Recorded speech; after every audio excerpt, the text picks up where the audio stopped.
Of 9/11 victims are gathered at the Memorial Plaza for today's ceremony. CBS News' Dick Brennan live in Lower Manhattan to begin our coverage this morning. Dick, good morning. Good morning, Chris and Mary. We remember the victims. We honor the victims today. We also remember the survivors. There were thousands of people in those towers who managed to get out. And this morning, we remember each and every moment of that. Really, it took about an hour for the first tower to fall and then an hour and a half for the second tower to fall.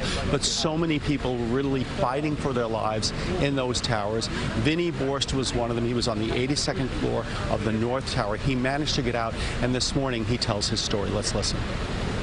I can close my eyes and recite that entire day and actually see it.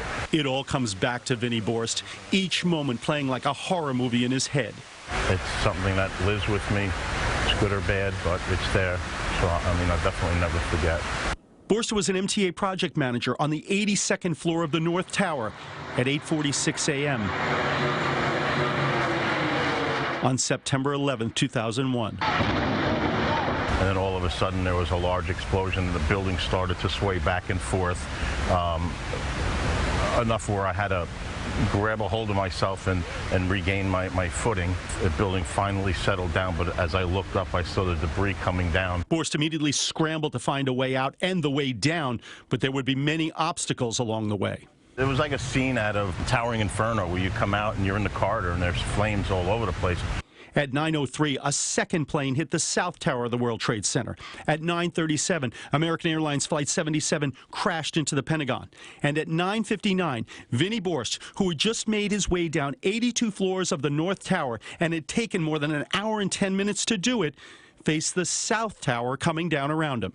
As soon as I got through the revolving doors and into the mall, that's when I heard a loud mass and a big black smoky soot coming at me. Unfortunately, it was Tower 2 coming down. I didn't know it at the time. You literally walked right out into it. Walked right out into it at that moment because I couldn't see, right?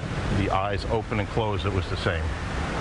It was like concrete, bags of concrete just coming down on top of your head. As Borst struggled to make his way through the soot, another agonizing chapter was unfolding in the skies across the nation. United Flight 93 had been hijacked out of Newark Airport. At 10:03, the brave passengers took matters into their own hands and stormed the cockpit. The plane went down in the field in Shanksville, Pennsylvania.